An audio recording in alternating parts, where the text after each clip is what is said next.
Merci, merci Vincent, merci Pichou.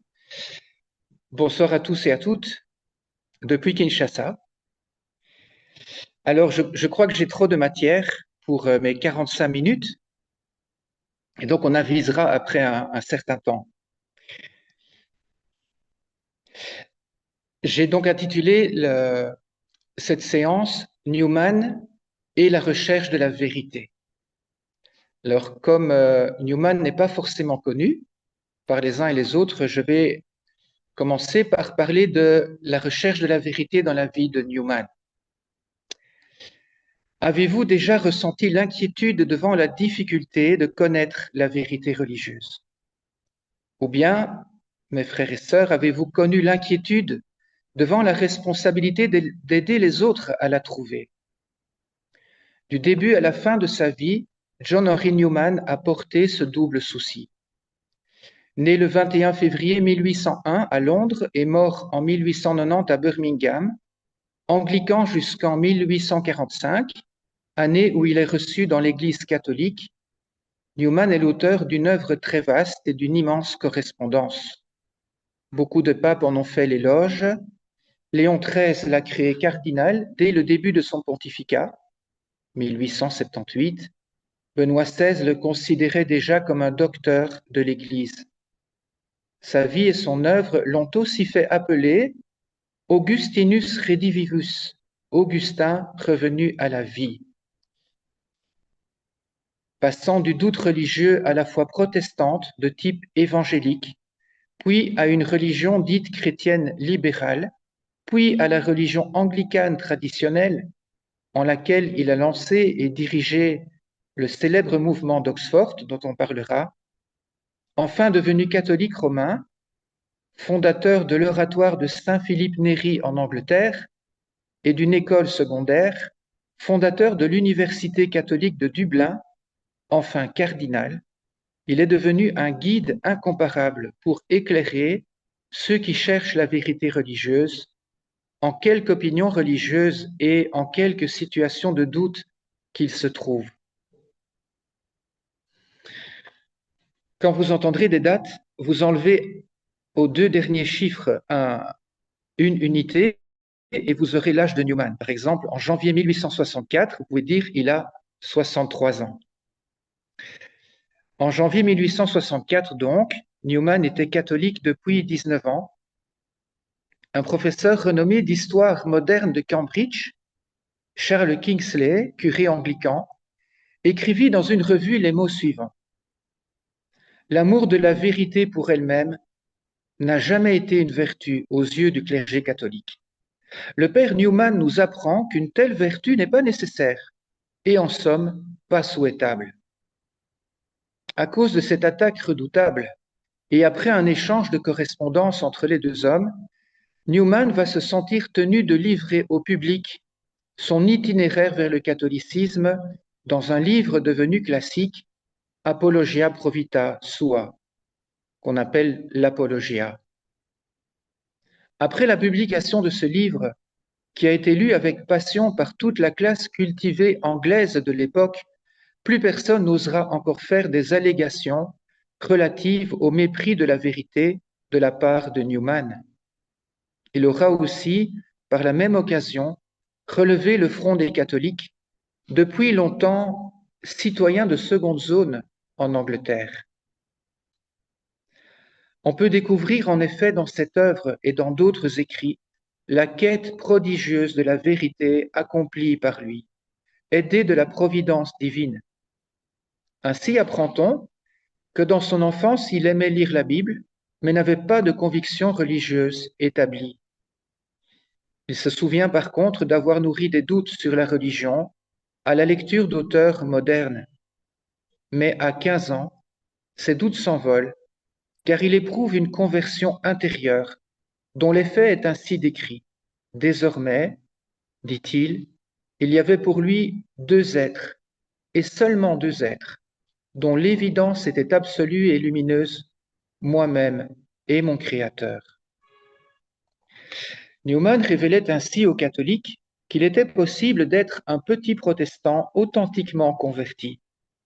Cette conversion fut profonde, mais elle fut aussi au point de départ d'une quête de la vérité. Doué d'une rare intelligence, Newman cherchait une cohérence entre les affirmations de la Bible et sa propre expérience. Il était alors d'opinion protestante, bien sûr. Seule la Bible, pour lui, avait une autorité divine. Il s'enthousiasmera pour un certain Thomas Scott, qui, avant lui, avait mené une quête intellectuelle jusqu'à la foi en la Trinité.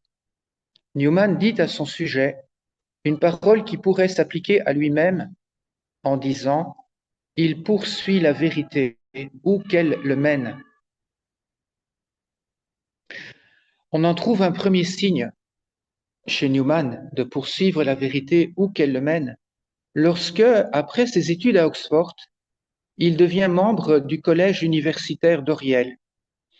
Et peu après, le 13 juin 1824, il est ordonné diacre. Suite à sa conversion, il pensait que la nouvelle naissance dont parle la Bible est donnée dans la conversion. Or, il constate qu'il y a un débat à ce sujet dans l'Église anglicane et que certains auteurs considèrent que cette nouvelle naissance, qu'on appelle régénération, se produit déjà dans le baptême des enfants, bon, comme nous le pensons dans l'Église catholique.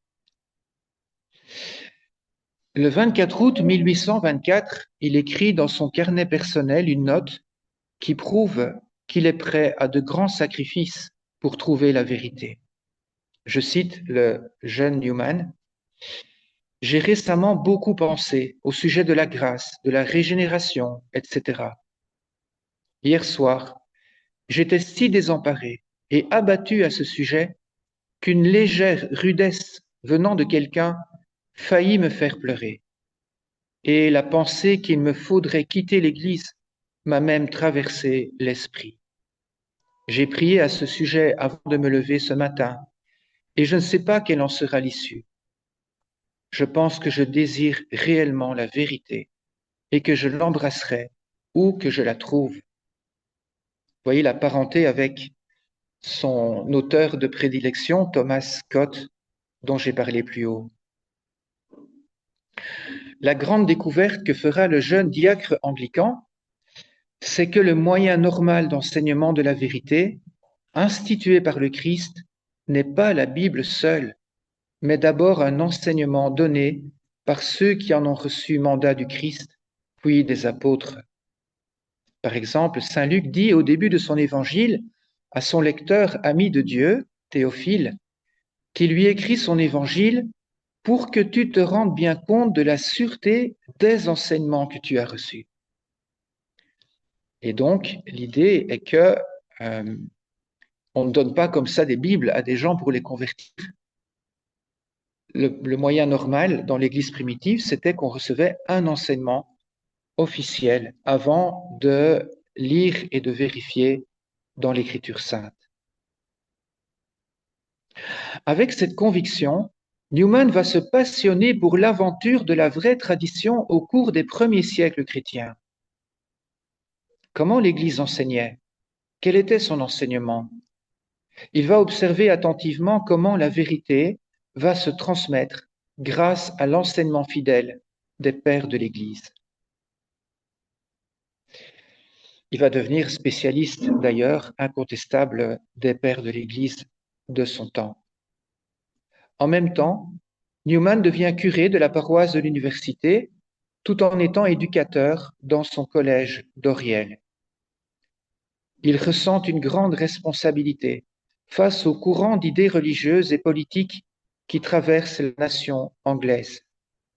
Non seulement il y a beaucoup de dénominations rivales en Angleterre, beaucoup de groupes protestants, ainsi que l'Église catholique, bien que très faible au début du XIXe siècle.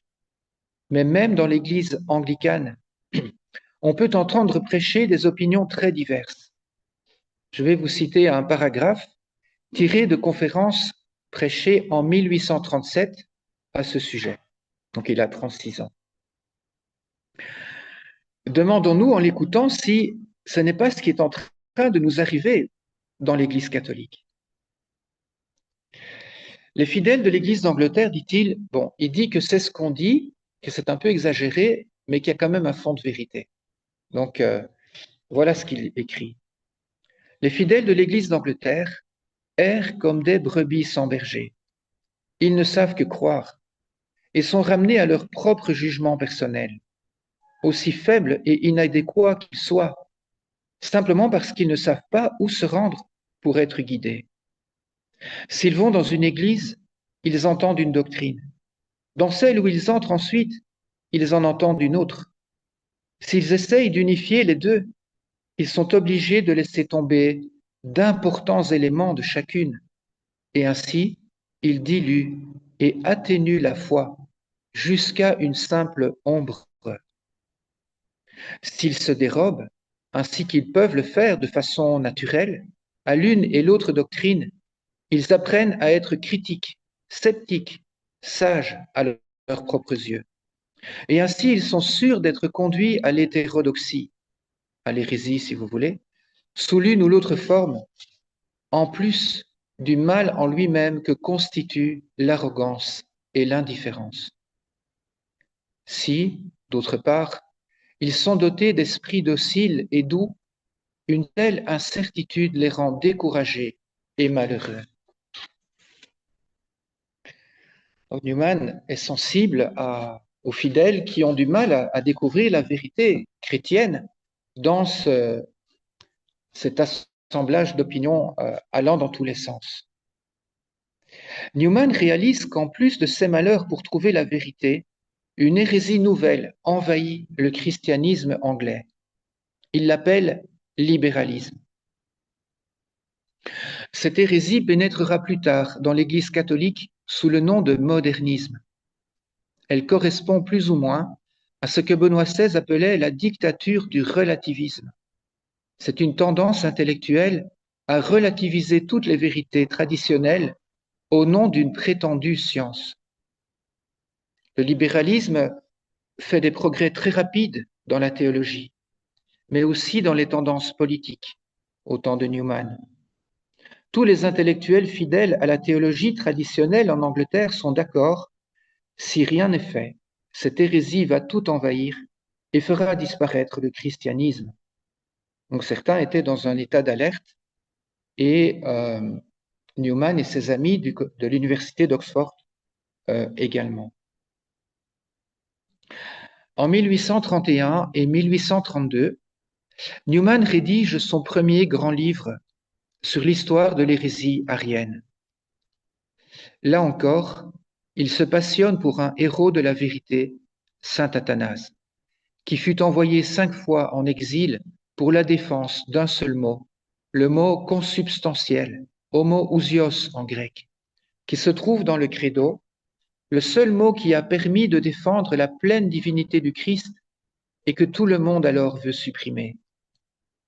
Pour unifier le christianisme du IVe siècle, comme tous ne sont pas d'accord, on dit enlevons ce mot et nous serons unis.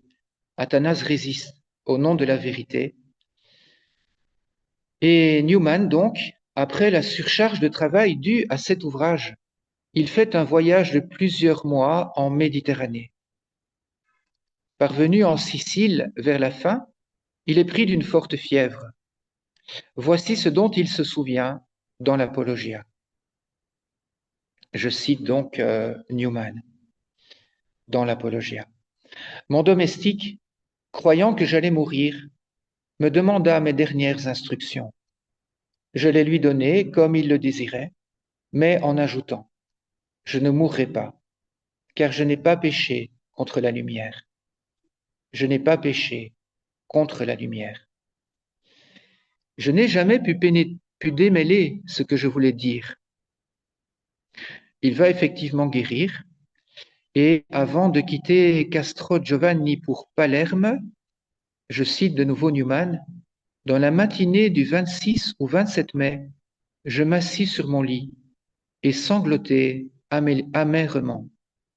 Mon domestique, qui avait été mon infirmier, me demanda ce qui me causait cette peine.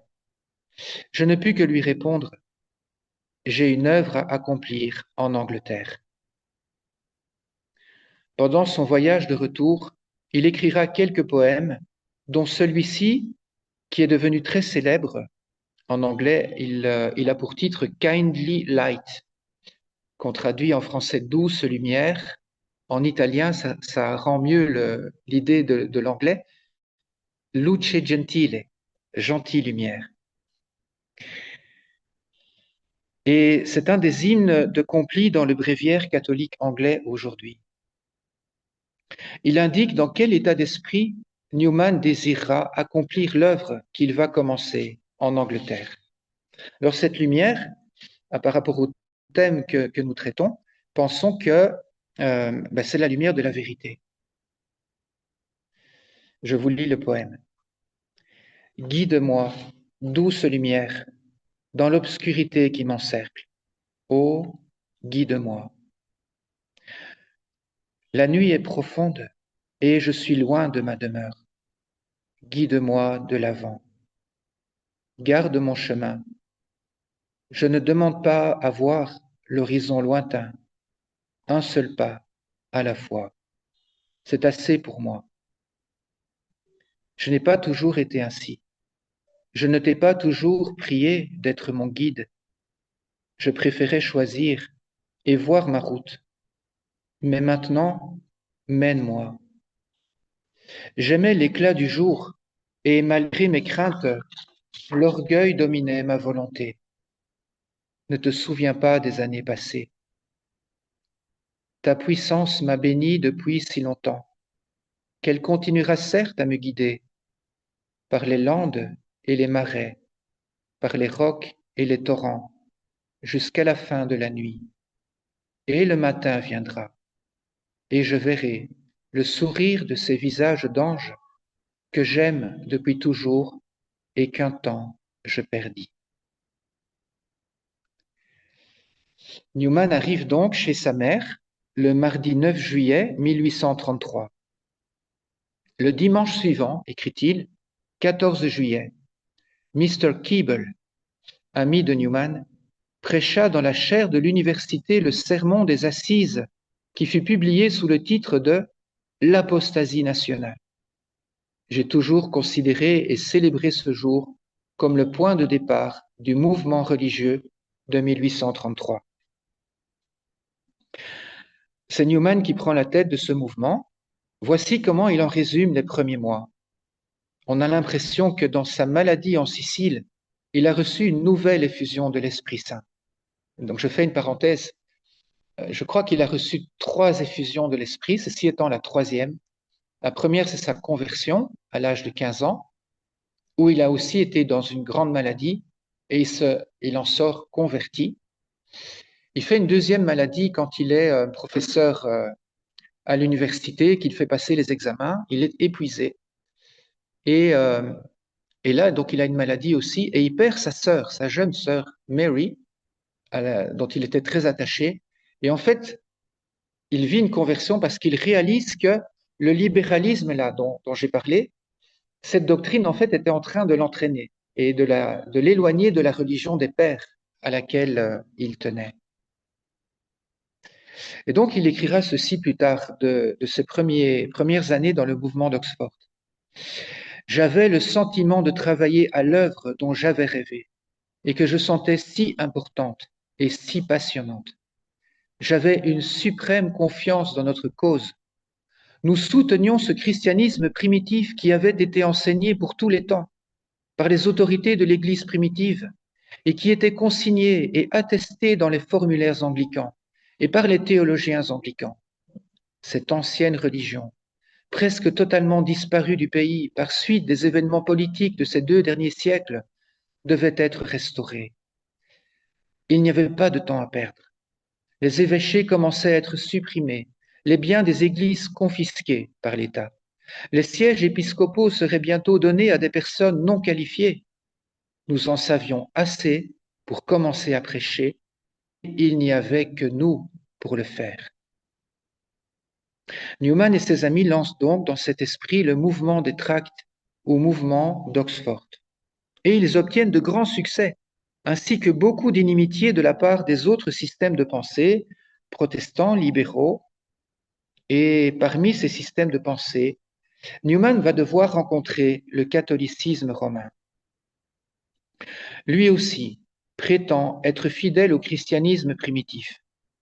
Les anglicans lui reprochent d'avoir ajouté des dogmes à ceux de l'Église primitive. Cependant, Newman va devoir reconnaître, et là je passe beaucoup de temps évidemment, vers la fin de cette période, vers les années 40, 45, Newman va devoir reconnaître que ces ajouts romains sont légitimes. Il va alors devoir prouver que son amour pour la vérité est plus fort que son amour pour tous ses attachements terrestres. Il va devoir tout quitter pour devenir un simple laïc dans une église qui lui est inconnue.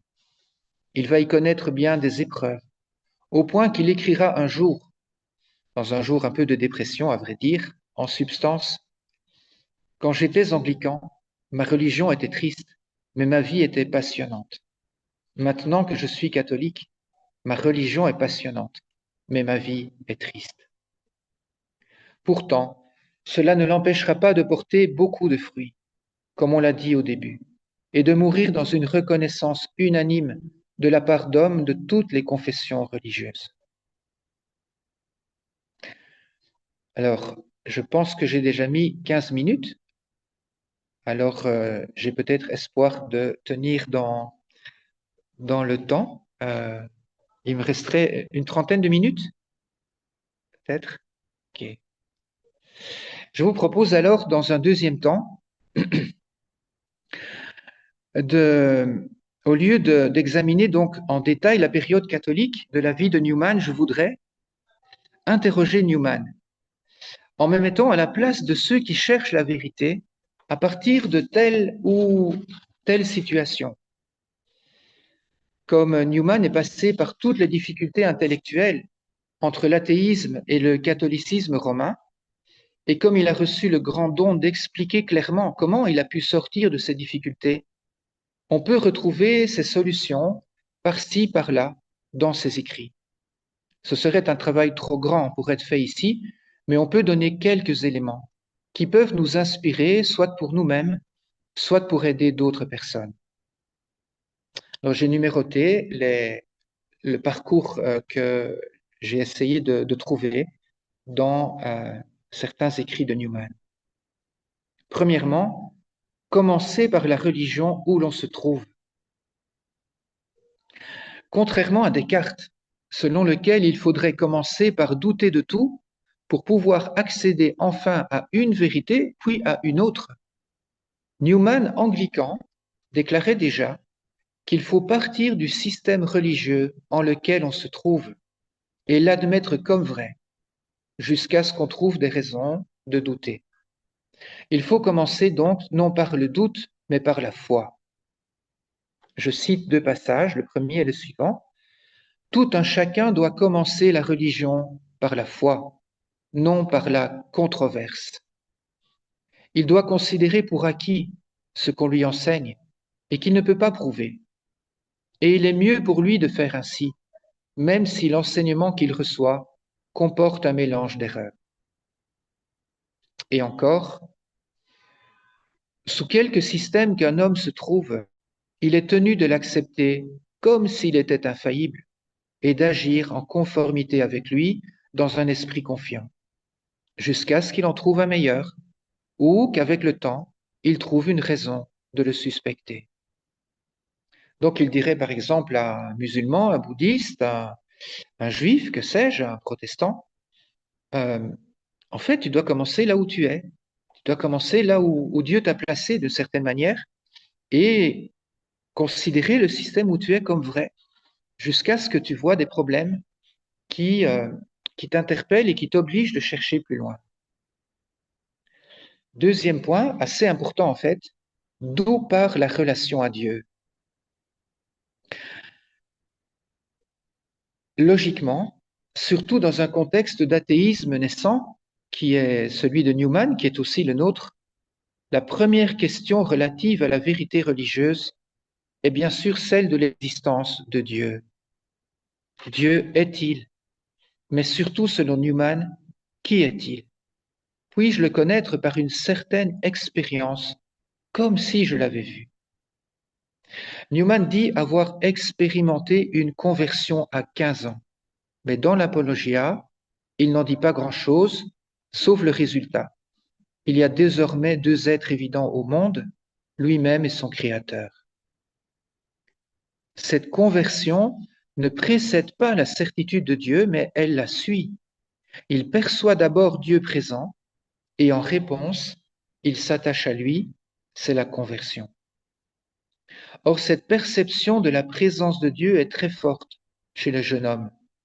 Il n'y a que deux êtres dont l'évidence soit absolue et lumineuse, et donc un seul, à part lui-même, son Créateur. Donc son Créateur est pour lui évident, lumineux. L'expérience de Dieu qu'il a faite a été donc très forte, et lorsque Newman veut enseigner comment on peut se persuader de l'existence de Dieu, il n'invoque pas les preuves de Dieu traditionnelles en philosophie. Il invoque le phénomène intérieur de la conscience morale, que tout homme venant en ce monde expérimente en fait. C'est sans doute la voie qu'il a empruntée lui-même, parce que c'est la voie qu'il enseigne. Et donc, Newman nous conduit à examiner ce qui est présent dans la conscience morale.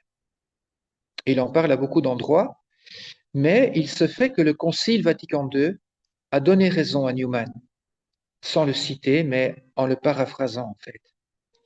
Lorsque Gaudium et Spes, une constitution du Concile Vatican II, veut apporter aux hommes une voie pour éviter l'athéisme, c'est presque mot pour mot certaines paroles de Newman que l'on y trouve.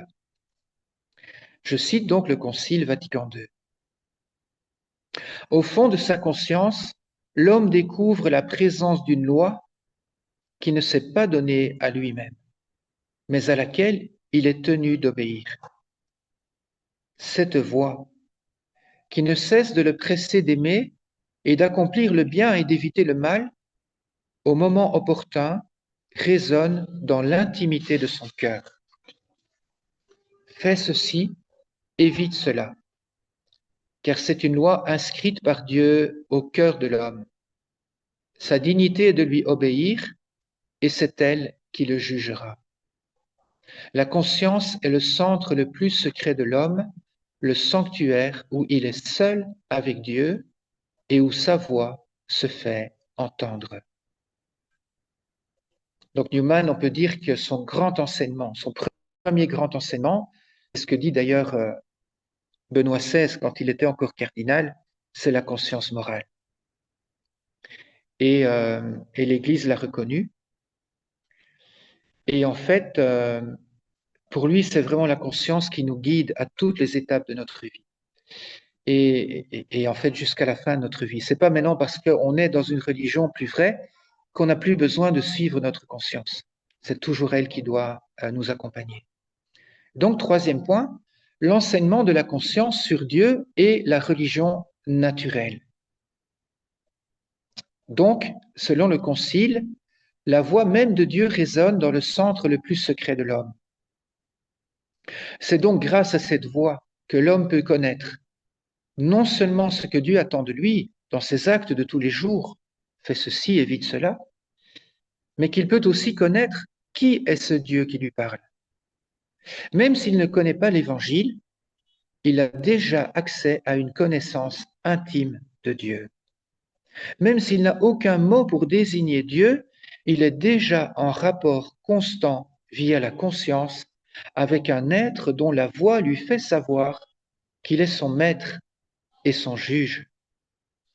En fait, nous sentons que cette voix nous dit, je ne suis pas le maître, moi, j'ai un maître, j'ai un Seigneur, et il sera mon juge, il est mon juge en fait.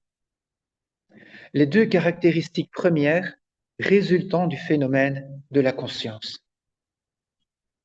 Mais il y a plus, car comment une personne se fait-elle connaître, sinon par ce qu'elle dit? Je peux être un aveugle, mais avec ce que j'entends de quelqu'un tout au long de ma vie, j'apprends à le connaître. Et c'est ça qui se passe avec la conscience morale par rapport à Dieu. Je ne le vois pas, mais d'une certaine manière, je l'entends par ce que me dicte ma conscience. L'appel de la conscience à faire le bien révèle les caractères de ce maître intérieur, à savoir la bonté. Puisque Dieu m'ordonne de faire le bien, je sais que Dieu est bon, etc. On peut aussi déduire bien des choses en réfléchissant sur la conscience. Dieu est omniprésent. Il voit dans mes pensées, par exemple. Mais aussi, chacun étant conscient que ses désobéissances sont bien plus nombreuses et sérieuses que ses obéissances, l'homme qui ne connaît pas l'Évangile, mais qui est attentif à cette voie, l'homme naturellement religieux, sera marqué par un sentiment de tristesse. C'est pourquoi, constate Newman, les religions primitives étaient marquées par ce trait, elles insistaient sur le caractère sombre de la destinée humaine. Pourtant, l'homme ressent aussi, même sans l'Évangile, qu'il n'est pas traité aussi sévèrement que ses fautes le lui mériteraient. Il peut malgré tout jouir de bien des bénédictions en ce monde. De là, la présence d'un sentiment d'espérance qui tempère la tristesse religieuse naturelle de l'homme. On peut dire l'homme dans sa condition euh, primitive, en fait, sa condition qui est dans certaines religions, toutes les religions de nos ancêtres respectifs. En quoi consiste cette espérance? Elle peut se traduire par ces mots. Et si ce Dieu de ma conscience est le Dieu de toutes les consciences, qui est le seul vrai Dieu, et si quelque part dans l'histoire, Dieu avait fait savoir qu'il y a un pardon, une rédemption, un salut accordé de fait à l'humanité. Et donc j'en arrive au quatrième point que j'ai intitulé La quête d'une éventuelle annonce d'un salut. Oui, de là une quête, un examen, qui se porte vers les religions du monde, qui se porte vers l'histoire de l'humanité. Or, dit Newman, fait remarquable, dans l'Antiquité, il se trouve qu'il y avait un seul peuple officiellement monothéiste, non pas parce qu'il était plus religieux ou intelligent que les autres, mais selon ses propres déclarations, parce que ce Dieu, le Dieu unique, l'a choisi, s'est révélé à lui a fait connaître ses volontés, lesquelles, en effet, s'accordent de façon frappante avec les appels de la conscience morale. Pensez au décalogue. Mais il y a plus. Les révélations faites à ce peuple, qui remontent aux origines de l'humanité, confirment le sentiment de tristesse qui habite le cœur humain. Elles expliquent pourquoi Dieu semble si absent de son monde. Notre premier père déjà a péché, entraînant toute sa descendance dans sa déchéance. Mais ces révélations bibliques, juives, annoncent aussi la venue d'un libérateur, fils d'une femme, issu de la descendance d'Abraham, de Jacob, de David. Même les Juifs qui ne croient pas que Jésus est ce libérateur attestent que cela se trouve dans leur texte sacré, la Bible. Or, à l'époque où les Juifs l'attendaient comme celui qui les libérerait, dit Newman, les Juifs, plutôt que d'avoir conquis le monde avec leur libérateur, comme ils l'espéraient, comme annoncé aussi, se sont retrouvés exilés de leur terre pour de nombreux siècles, errant à travers le monde dans une situation humiliante, ressemblant étrangement aux menaces qui lui avaient été faites dans ses écritures sacrées, précisément au Deutéronome, s'il désobéissait à sa loi. Cinquièmement, des Juifs ont reconnu leur Messie. Par contre, certains d'entre eux la connaissent la personne de Jésus de Nazareth, et ils se sont mis, eux, à conquérir le monde, comme annoncé par les prophéties, au point de vaincre l'empire le plus puissant et le plus féroce de l'Antiquité, l'Empire romain, qui s'acharnait pourtant à détruire cette religion. Ces Juifs devenus chrétiens ont vaincu l'Empire romain, l'ont converti, mais sans la force des armes, par la seule force de la persuasion et de l'exemple de vie, et par-dessus tout, par la force du témoignage des martyrs.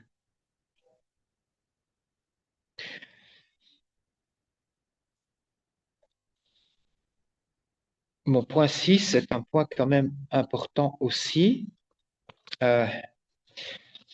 intitulé Les dispositions à la foi. Newman estime donc que cette puissante chaîne d'arguments, si on la médite avec le désir religieux de trouver la vérité, peut suffire à convaincre le chercheur religieux que le christianisme est bien la réponse de Dieu aux besoins de l'humanité et bien la vérité. Aucune religion ne présente des signes de vérité aussi majestueux aux yeux de la conscience morale. Cependant, cette chaîne argumentative ne s'impose pas à notre liberté. Du côté du chercheur religieux, il faut une attitude sur laquelle Newman insiste beaucoup. D'ailleurs, à ceux qui sont tentés de se convertir au catholicisme à sa suite, Newman ne va pas les pousser à la conversion, il va plutôt les inviter à être bien sûrs que c'est ce qu'ils veulent, à être bien sûrs qu'ils reconnaissent que c'est la vérité, pour ne pas se convertir à la légère. Le livre de la sagesse déclare par exemple à propos de cette attitude intérieure que Dieu se révèle à ceux qui ne refusent pas de croire en lui. Newman insiste beaucoup donc sur les dispositions intérieures nécessaires à la foi. Par exemple, dans ce texte de 1870, tiré d'un ouvrage important qui s'appelle La grammaire de l'assentiment, il écrit « Les hommes sont par trop enclins à rester chez eux. Au lieu de se remuer pour rechercher si une révélation a eu lieu, ils attendent sans se déranger que des preuves viennent vers eux. Ils agissent non comme des suppliants, mais comme des juges. La révélation est une faveur, non une dette de la part du donateur. Il la traite comme un simple phénomène historique. Si l'on me disait que quelque grand homme, un étranger que je ne connais pas, était arrivé en notre ville et qu'il allait venir chez moi et visiter ma maison, j'enverrais quelqu'un s'assurer de la chose et, en attendant, je ferais de mon mieux pour mettre ma maison en condition de le recevoir. Il ne serait pas satisfait si je laissais les choses courir leur chance et si je m'en remettais à la maxime que voir, c'est croire. Donc, sous-entendu, je veux d'abord voir avant de croire qu'un grand homme va venir chez moi. Telle est la conduite de ceux qui décident de traiter le Tout-Puissant avec impartialité, prenant l'attitude du juge avec sa lucidité d'esprit et sa candeur. Le juge qui dit, bon, qu'on vienne chez moi si on veut me prouver quelque chose, quoi. Soit dit en passant, cette remarque peut s'appliquer à des événements survenant à l'intérieur de l'Église catholique, comme l'apparition du renouveau charismatique, ou les apparitions mariales, ou diverses nouvelles réalités éventuellement providentielles dont on nous parle. Comment je réagis? Ou même des choses qui arrivent dans notre vie personnelle, qui croisent notre vie personnelle. Est-ce que j'agis comme un juge qui dit, bon, qu'on me le prouve d'abord, ou bien j'ai une soif dans mon cœur de connaître mieux, de connaître plus, de répondre à un appel éventuel de Dieu envers moi. On peut adopter l'attitude du juge qui dit c'est peut-être de Dieu, peut-être pas, qu'on me le prouve si on veut me convaincre. On peut aussi adopter l'attitude du suppliant, du mendiant, qui ressent le besoin de Dieu et donc, lorsqu'il entend parler des grâces accordées en tel ou tel lieu, il mène son enquête en espérant que ce soit vrai. Bien sûr, Newman parle ici du grand besoin du salut de Dieu et non pas de curiosité légère. Septièmement, quelle forme de christianisme est-elle la vérité? Une fois que je découvre le Rédempteur, que je suis convaincu que le Christ est le Sauveur, Jésus, comment devrais-je choisir la forme de christianisme en laquelle m'inscrire? Car si diverses religions chrétiennes divergent sur des points qu'elle déclare importants ou nécessaires, je peux en déduire que toutes ne sont pas la vérité de Dieu. Dieu ne peut pas se contredire. Là où il y a contradiction, une seule est vraie, ou dans la vérité au moins sur ce point, qu'elle déclare important, donc ce point important. Comment s'y retrouver? Y a-t-il une méthode logique, c'est-à-dire raisonnable? Si je suis arrivé à la conviction que Jésus-Christ est le Sauveur, je vais spontanément adhérer à la communauté qui me l'a fait savoir, l'Église catholique, orthodoxe, anglicane, etc. C'est là que je vais d'abord évoluer. C'est à ces responsables et à ces textes officiels que je vais demander de répondre à mes questions. Leurs réponses vont soit me satisfaire, soit finir par me laisser insatisfait. Pensez à saint Augustin chez les manichéens, il évolue là, il croit que c'est la vérité, puis il se rend compte qu'il n'a pas réponse à ces questions et il s'en va. Mais tout en m'en allant, éventuellement, je vais garder la conviction que Dieu veut me conduire dans la vérité, ce qui implique d'espérer une satisfaction intellectuelle. Or, il y a un point commun à tous les christianismes, c'est l'admission que la Bible est parole de Dieu, même si la place de la Bible peut varier ou l'interprétation de la Bible diverger. Face à la multiplicité des interprétations contradictoires de la Bible, le chercheur, qui ne sombre pas dans le scepticisme, se demande s'il y a un critère décisif. Car la Bible, manifestement, n'a pas suffi à créer l'unité. Pourquoi je dis ça? Parce que tous ceux qui disent que seule la Bible suffit à nous faire trouver la vérité montrent qu'ils ne parviennent pas aux mêmes vérités. Et ils sont tous divisés en beaucoup de groupes et de sectes différents. Et donc cela veut dire que Dieu ne nous a pas donné la Bible comme seul principe pour trouver la vérité. Il doit y avoir autre chose. J'en ai parlé déjà dans la vie de Newman. D'ailleurs, tout le monde demande à ses responsables ce que veut dire tel ou tel passage, très souvent d'ailleurs. Donc la Bible en elle-même n'a pas pour tout son principe d'interprétation. Le Nouveau Testament lui-même nous montre qu'il fut un temps où il n'y avait pas de Nouveau Testament. Comment les chrétiens savaient-ils connaître la vérité? Les actes des apôtres répondaient, ils avaient l'enseignement des apôtres. Ce n'était pas un livre qui les instruisait, mais des enseignants. De quel droit enseignaient-ils la vérité?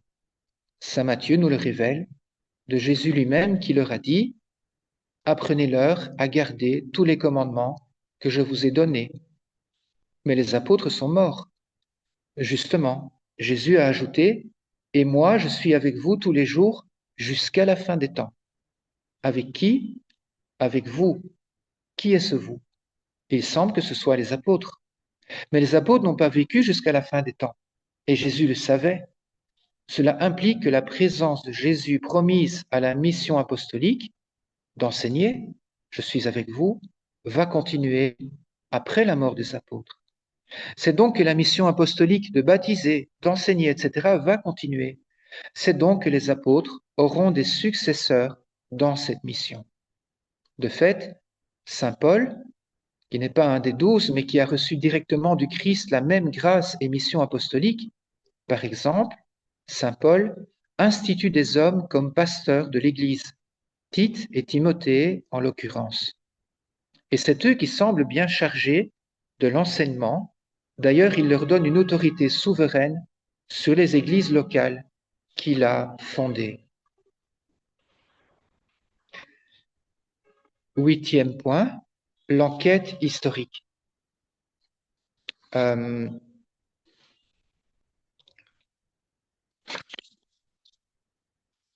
vais essayer de terminer en 5 minutes. Un autre moyen de preuve intervient ensuite, c'est l'histoire, laquelle histoire se trouve dans les ouvrages anciens. Nous possédons non seulement la Bible, mais aussi les écrits très nombreux des premiers chrétiens, les pères de l'Église, les anciens historiens de l'Église, les actes des martyrs, les actes des conciles, etc. Même les écrits des païens. les écrits des Juifs de l'époque. À ce sujet, un moyen de preuve utilisé par Newman était le suivant. Quand une pratique ou une doctrine est enseignée et reçue dans toutes les églises antiques, aussi bien en Orient qu'en Occident, et si l'Antiquité ne montre pas de protestation envers cette pratique ou cette doctrine, et si l'Antiquité déclare même qu'elle remonte ces doctrines au temps des apôtres, alors on peut être certain que cela vient des apôtres et que cela appartient à la révélation divine, même si on ne parvient pas à trancher à partir de la Bible seule. Newman, dans sa jeunesse, avait ainsi prouvé que le baptême des enfants était une pratique remontant aux apôtres. Et donc, il avait réussi à se convaincre, lui d'abord, et convaincre ses sœurs contre son frère qui déclarait que non, d'après la Bible, on ne baptise que des adultes. Il avait prouvé que la pratique du baptême des enfants, étant donné l'universalité de cette pratique au temps des apôtres, c'est-à-dire peu de temps après au temps, des pères, peu de temps après les apôtres, et que personne ne protestait contre ce baptême, est la preuve que les apôtres, l'avaient bien enjoint et que c'était une pratique des apôtres. Sinon, il y aurait eu des exceptions. Il n'y en avait pas dans l'Antiquité. Une fois qu'on a admis que les documents historiques comme moyen de preuve, on découvre dans l'histoire ancienne que les églises aussi n'ont pas toujours été unanimes sur tous les points, mais qu'elles étaient d'accord que le point en dispute était très important, nécessaire pour garder ou perdre la vraie foi qui sauve.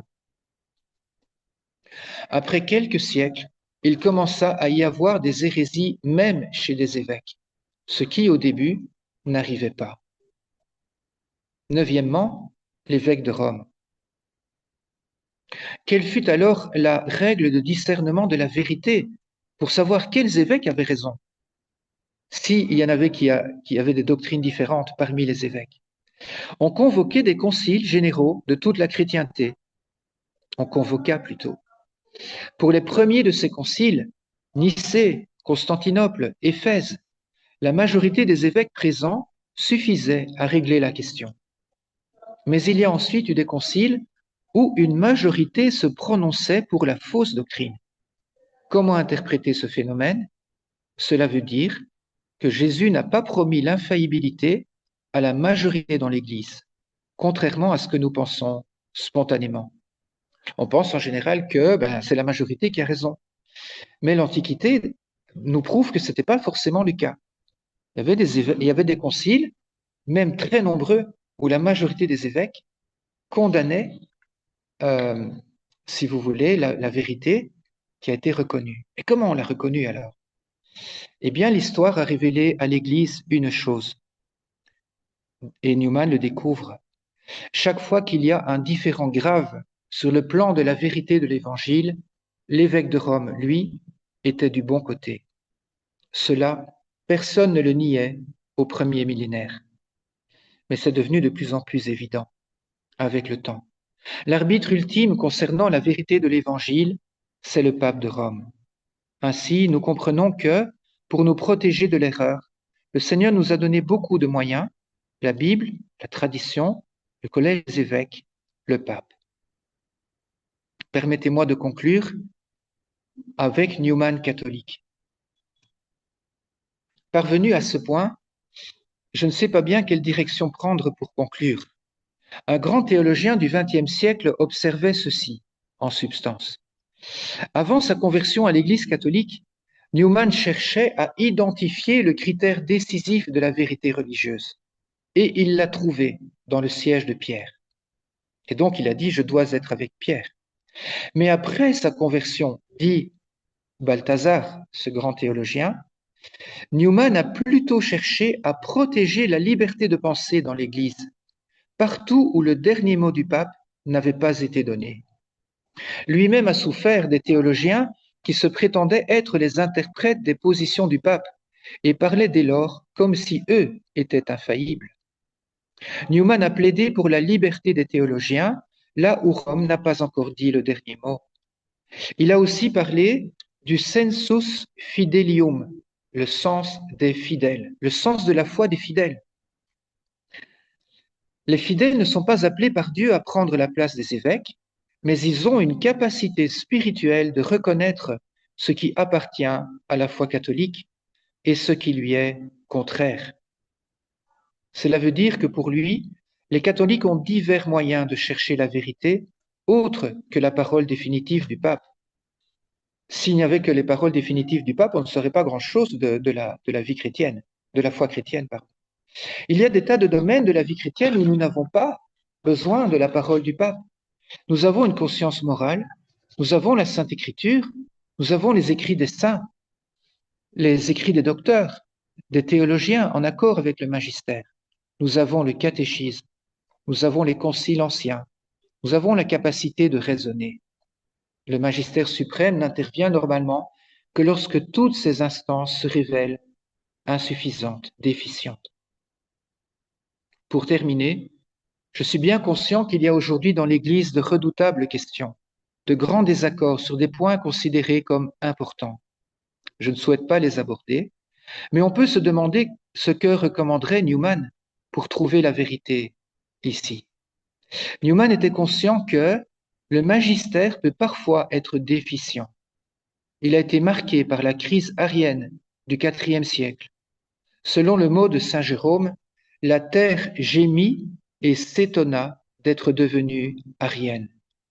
Il y avait eu beaucoup de petits conciles soutenus par les empereurs qui étaient du parti arien. Ces conciles faisaient condamner ceux qui adoptaient la foi de Nicée.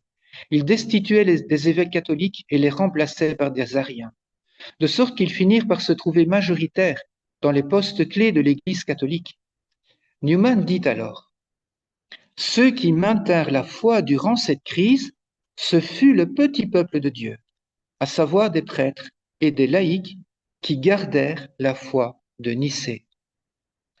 Nous ne devons donc pas nous scandaliser, nous effrayer, si nous voyons des désaccords entre les évêques. Mais nous avons la responsabilité, si nous avons les moyens d'apprendre, notamment par comment dirais-je, les ateliers de la foi, si nous avons les moyens d'apprendre, de connaître notre foi catholique, celle qui se trouve dans le catéchisme de l'Église catholique notamment. Et je pourrais aussi conseiller l'abrégé de l'Église catholique, qui se lit facilement. Il ne faut plus être seulement dépendant de la parole des autres pour avoir un sens de la foi suffisant. Pour résister au milieu de la confusion, il faut une vie de prière intense et une instruction sérieuse. Mon peuple périt faute de connaissance, disait le prophète Jérémie. Ici au Congo, on dit « j'ai dit et je vous remercie ».